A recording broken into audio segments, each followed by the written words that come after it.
What are we getting a walk on to? Kilimanjaro Safari? Yes. Wow. Yes. We're going to the Harambe Wildlife Preserve. And it's a Earlier walk today, on. we walked by at least twice, and the line was 50 Alto plus. Gimo. Yeah, 50 plus minutes. Each time we walked by, it was like 45, 50.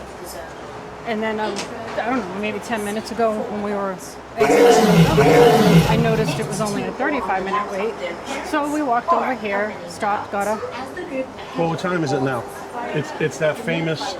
It's 1:35. There you go. It's that famous. Everybody leaves Animal Kingdom like at halfway through to go to another park. Like they call this a half-day park. So That's true because that's we part did of what's hear happening. we did hear that woman saying, "Bye, Nan. I'll see you at Hollywood See you Studios." at Hollywood Studios. But we walked over within like Oh yeah, look, 10 we're right. minutes. This is literally a walk-on.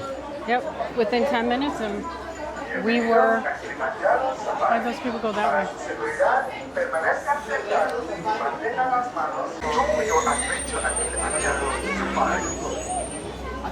So we got row number 4. Bienvenidos a Kilimanjaro Safari. Para su seguridad, Row number 3. permanezcan sentados, Even better. mantengan las manos, brazos, We're in the third pies row. y piernas dentro del vehículo. Y cuide a sus niños. Gracias.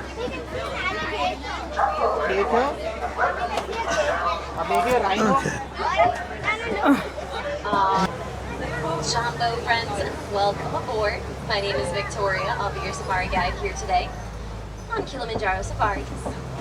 Now, as we head out onto Harambe Wildlife Reserve, this is going to be a very real safari with very real animals. So for your safety and the safety of those animals, please make sure you stay seated and keep your hands, arms, feet, and legs inside the truck at all times.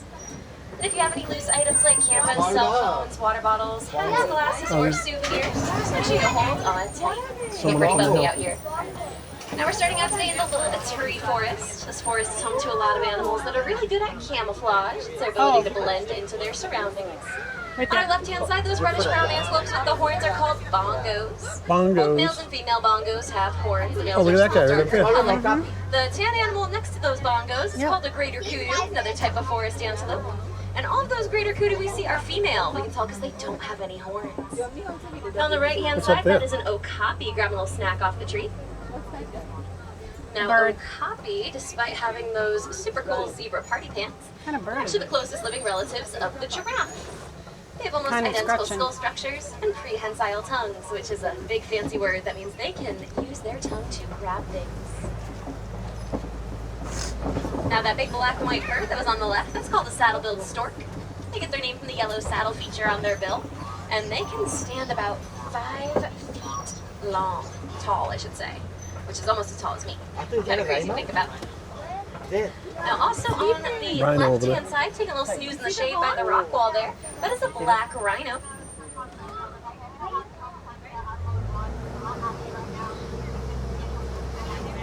Now black rhinos are actually the smallest rhinoceros in Africa. Although they are by no means small, they actually weigh about 3,000 pounds. And they have a super cute little triangle-shaped mouth that's also prehensile, just like that okapi tongue. So they can use it to grab leaves off of the thorny branches around them. That's going to make them what we call browsers, because they browse the plants around them for their food. That looks like that might be it for the little Aturi forest, so we're going to continue on. And as we head over this lumpy, bumpy hill, we will be entering the Safi River Valley, which is home to the Safi River. It's also going to be home to a few semi-aquatic animals, so we'll keep an eye out near the water and see which ones we can find. Looks like the first ones are going to be on the right-hand side, hanging out around those islands. Those are some pink-backed pelicans. Now, they get their name from the pink color on their back and under their wings. Shocker, I know. But that pink color can spread to their face during mating season. It almost makes it look like they're blushing, which is super cute. And a group of pelicans all together like that is called a pod of pelicans. But now we are going to keep an eye on the left-hand side. You might see some movement in the water. It looks like we're going to get a good look at some Nile hippopotamus. He just went down in the water. Now, hippos do like to spend most of their time in and under the water. It's how they There he eat. goes. Comes in handy on a day like today. I see. But hippos There's can one. actually hold their breath There's for two. several He just minutes came at up. a time, Another guy which right means there. they Oh, another one right there can too, sleep right? underwater. Oh, They'll hold there's their two nostrils and together. their ears down. Sometimes they sink to the bottom, and they have a special reflex that tells them when they should come up for air, so they don't even need to wake up. Wow. And it's pretty cool. The name hippopotamus actually comes from a Greek term that means river horse. And that's because hippos like to walk or run along the bottom over swimming when they get the chance. And it is super cute if you ever see it from an underwater point of view. They kind of walk on their front feet and point their little back toes. Reminds me of the ballerina hippos from Fantasia. And keep an eye on that left-hand side as we start to cross the bridge, because sometimes we can spot a Nile crocodile lurking in the water. Now, Nile crocodiles are the largest reptiles in Africa. They average about 16 feet long. Hi, friends, make sure we're staying seated for me. Thank you so much. I don't know that I saw any crocodiles. They might have been hiding out under the bridge in the shade. So we are going to keep on trekking. And as we head over another lumpy, bumpy hill, we will be heading out onto the savannah. Now, the savannah is home to a lot of those really recognizable African animals. So maybe some giraffes, maybe some zebras, maybe some elephants or cheetahs, maybe even a lion or two. Again, we truly never really know what we're going to see out here, because they are very real animals. They do like to wander where they want to, when they want to. So I know 2 safaris are ever the same. But above your heads, there is an animal spotting guide. Now that is going to show you the pictures and the names of some of the animals we had a chance of seeing today. But full disclosure, that animal spotting guide, it's as old as I am, so it might be a little outdated.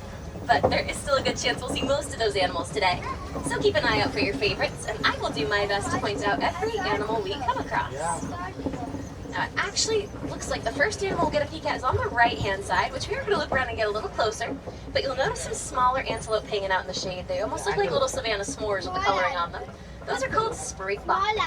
Now, springbok, they get their name from their ability to spring almost 6 feet straight up in the air, despite only standing about 3 feet tall at the shoulder.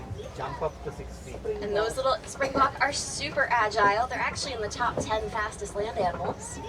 And because they're so agile, they're also the mascot for quite a few South African sports teams. But like I said, we're going to loop around and get another little look at them a little bit closer. We'll see what else we can find in the meantime. Now this one looks like it is going to be a little trickier to see. But on our left-hand side, if you take a look at that green, shorter tree in the middle, right at the base of it, snoozing in the shade, there are a couple of African painted dogs. Now, they might look a little similar to hyenas, but they're actually not related, like, at all.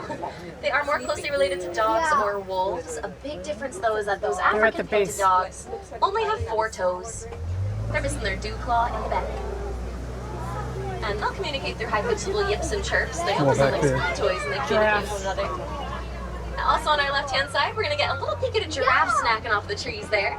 They are the tallest animals in the world. They stand about 16 to 20 feet tall when they're fully grown. And hanging out with that giraffe in the corner, there were some sable antelope laying down as well. Now, sable antelope are actually the emblem of the Harambe Wildlife Reserve. You might have noticed one on the sign when we first pulled in. And those horns on their head can grow up to 5 feet long. My friends, just make sure that we are staying fully seated for me. Make sure we're sitting down on our bottoms. Thank you. Now, we're passing by a few termite mounds as well here. Termite mounds are made from clay, termite saliva, termite dung, and they can harden in the sun to become about as tough as concrete. Now, when they get tall enough and hard enough, some of the animals like to use them as a scratching post, and some of the smaller antelope, like these springbok, will even stand on top of them. That way they can see a little better in the bright sunshine. They're cute. But like I said, we'll get one more good look at these springbok here on the right. Now, they also have an ability called pronking, which is pretty cool. The giraffes are When all springbok roaming. pronk, they will leap about 13 feet, so 6 feet high, 13 feet across. They pinch their little hooves together at the bottom and keep those legs super duper stiff and straight. And then they round their back, and it actually shows off this white fluffy crest on their back that's hard to see otherwise. And when they pronk, they emit a sweet Going to smell, hide kind of like cotton in the candy. bushes.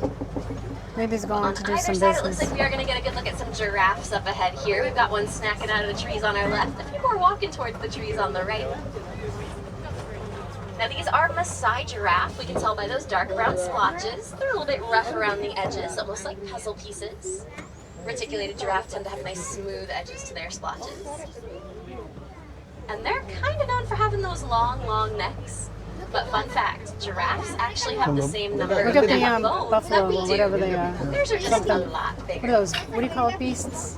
Now hanging out with this giraffe on our right, there are a few wildebeest walking out from The the tree giraffe right you can see in the bushes Wildebeest back get their there. name from the Afrikaans term for wild beast, but they're honestly more like the puppy dogs of the savannah. You can often find them digging in the dirt, rolling in the dirt, and acting Another silly. giraffe here on the left. Yep. I swear there's always one over here. And it looks like we're gonna get a good look at least one more giraffe here on the left-hand side. Looks like we're interrupting some snack time here. Two. And actually there is a baby of giraffe them. hanging out between the trees Three. here as well. 4. Now this baby giraffe looks so itty bitty teeny tiny, but she is actually taller than everybody on this truck. Baby giraffes when they're born are already about 6 feet tall. Dang. So now that she's a few weeks old, she's probably about 7.5 feet tall. It looks like we might be interrupting some snack time there. Giraffes, just like the okapi we saw earlier, also have that prehensile tongue, so they can use their tongues to grab things. Usually it's going to be leaves off the higher up, hard to reach branches, or sometimes those lower branches that are a little tough for them to reach since they're so tall. But their tongues are also super cool. They're a blackish bluish color, and they can stretch and reach those tongues about 18 inches. It's about 1.5 feet. The wildebeest. But as we start to head over another lumpy, bumpy hill, we're driving between two really big trees. These are called baobab trees. They're also sometimes called the upside down tree because it kind of looks like the roots are growing on the top instead of on the bottom. And they're also sometimes called the tree of life, which might sound a little familiar. It's because the trunks of those trees Some store barriers over here. thousands of gallons of water inside. Oh, there's So when elephants the up water there. holes start to dry up, the animals can scratch at the bark and get the Elephants. water from the trunks instead. Behind them. On the left. Now there were a couple of elephants way in that far corner, but I think there's going to be some a little bit easier to see up ahead here. Now these are African elephants. We can tell because we're in Africa. Flamingo. Also because of those big ears, they're kind of coincidentally shaped like Africa. I don't remember this much water here As we before. round this corner, Yeah. if you Underneath look it. on our immediate left, we're going to get a great look at some greater flamingos. They're the largest and the palest pink of the flamingo species. But if you look just past those flamingos, towards the back, better look at some more elephants over there as well. Now that is what we call a matriarchal herd of elephants. There's So one that's in the gonna way be back, too. females Yep. and they're young. They're usually led by the oldest and wisest female, called the matriarch of the herd. Hi friends, again, make sure we're staying seated. My friend in row 2, make sure we're sitting down on our bottom, please. Thank you. Now these flamingos, I mentioned they're the largest and the palest pink of the flamingos, but they don't get that pink color until they're about 2 years old. When they hatch, they're more of a gray color, and then as they start to eat their diet a little more regularly, that's when we'll see them starting to turn pink. No. And a group of flamingos all together like that is called a flamboyance of flamingos. A flamboyance of flamingo. But we're going to say goodbye to those flamingos and those elephants for now, because as we head through these rocks, we're going to head a little further east on the savannah. And I'm not going to lie, it is looking a little quiet over here. But the very first thing I notice is going to be the mud wallow on our left-hand side. Maybe even some footprints in and around that mud. And that's usually a pretty good indicator that there might be some rhinos in the area. There's actually one in the very far left I see him laying corner, down. snoozing in the sunspot there. Yep. Now that is a white rhino. They get their name from the Afrikaans term "weit," which means wide. There's actually a few of them in that corner there. But that wide is going to be referring to the shape of their mouths. They have those nice, wide, flat mouths, good for grazing on grasses. But over time, people misheard "weit" as white, which is why we call them white rhinos. On our right-hand side at the end of the dirt road, you might be able to get a peek at an ostrich or two over there as well. We are going to loop around and probably get one more look at those ostrich, but they were both female. You can tell by their gray feathers.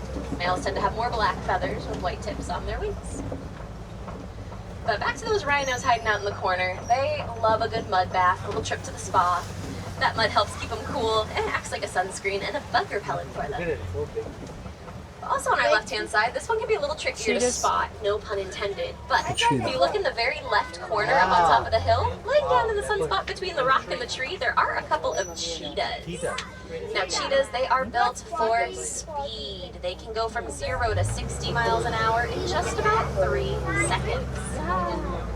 They also have little black teardrop lines under their eyes that act almost like sunglasses for them.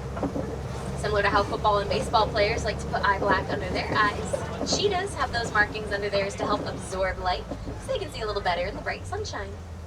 There's going to be at least one more curled around the tree there in the shade as well. You can see that tail sticking out a little bit. Yeah. Now my personal favorite thing about cheetahs is that they are one of the only large cats that can purr. So just like any house cats you have at home, cheetahs can purr. There's the But this lines. rock formation on our left that is called a kopie. And kopies are a great lookout spot for animals out here on the savannah just because they are so much taller than everything else. And one of the animals that loves to use kopies as a lookout are lions. So we'll see if we can't find any of them as we are on the corner here. A group of lions is called a pride. They typically consist of one dominant male, a few females, and they're young. And actually, not a lion, but on our right-hand side, peeking out of the tree line, there is a waterbuck. Now, waterbuck are adorable. They have little heart-shaped noses and white rings around their tails. And their coat's kind of shaggy and greasy. Helps keep them water-resistant, kind of like having a built-in raincoat. The ostrich is behind the Also tree. on our Oh, right, yeah. another look at those ostrich there, walking between the trees. Now, ostrich have those big, big wings, but they cannot fly. Those wings are mainly there for balance and to make themselves look bigger. I'm not seeing any lions. Now, it looks like those lions might be snoozing in the shade. Oh, I see one on the rock Maybe there. out of sight there at the bottom. That is pretty normal for them at this time of day. Just between the They rocks. rest for about 16 to 20 hours a day. Sometimes I get jealous. I wish I could rest that much. But they are most active at night. Like Nana. And hi friends, again, make sure that we are sitting down for me, please. I do need everyone seated. Again, on our left-hand side, we are going to getting a good look at some warthog burrows. Warthogs will dig those burrows using their snouts, tusks, and hooves. There's Then the they back ostriches. themselves as those tusks are on display. It gives them a little extra protection while they rest. They're very social creatures, pretty chill. Hakuna Matata, if you know what I mean. One last peek at those ostrich there on the right. Now, something else pretty cool about those ostrich is that they are what we call collective nesters, meaning that when they lay eggs, they put all of them in just one nest. Usually that of the dominant female, with her eggs in the middle, the best protected. We'll actually see that on the right-hand side, at the corner of the tall grass on the ground, right next to the pathway. There are some really big eggs. Those are ostrich eggs. Now, ostrich eggs are massive. They weigh about 3 pounds each, which is about the size of 2 dozen chicken eggs. And the shells on them are super duper strong. A fully grown adult could stand on top of one of those eggs and the shell would not crack.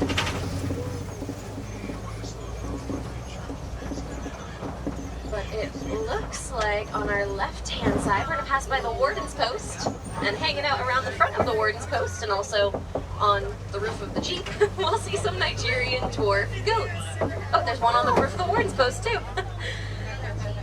Now these goats are dairy goats. They're also what we call ruminants, meaning that they have 4 stomach chambers. Oh my gosh, there's one in the back of the Jeep too. That is so cute. They have to ride in the back because, you know, kids can't ride in the front. But those little goaties are super great for farming and agriculture because they're kind of like little garbage disposals. They tend to eat everything the other livestock refuse to eat. So the weedy undergrowth, blackberries, ivy, they'll gobble all of that up. No picky eaters in sight. Out here in Harambe, well, we believe in leaving the world just a little bit better than we found it. And a big way that we like to do that is through conservation, which is something that everybody can help out with in big or small ways. Now that could be something as big as donating your time by volunteering at a local beach, river, or community cleanup, depending on where you live. But that could also just be something as small as shutting off the water when you brush your teeth every day. Or even just trying to switch and use more products made from bamboo, because it grows super fast, it's super plentiful, and it has a bunch of different uses. But really any small changes that you can start making today can absolutely help out in the long run. They can definitely help protect and preserve the natural habitats. A lot of those animals we saw up there today. But we are going to start heading back to Harambe Village now, so if there's any wilderness explorers on board, today you've been riding on the Simba 1. That's Simba, like the lion, and the number 1. Well, friends, it's been real. It's been fun. Some might even say it's been Real fun. But it looks like our journey has just about come to an end. And here in Harambe, well, we really don't like to say goodbye. That is just far too sad, far too final, and far too permanent. Instead, what we like to say is Kwaherini, which means to go well. So, Kwaherini, friends, go well, go wild, go explore, go make a difference out there. Once again, my name is Victoria from South Berwick, Maine, and this has been Kilimanjaro Safari.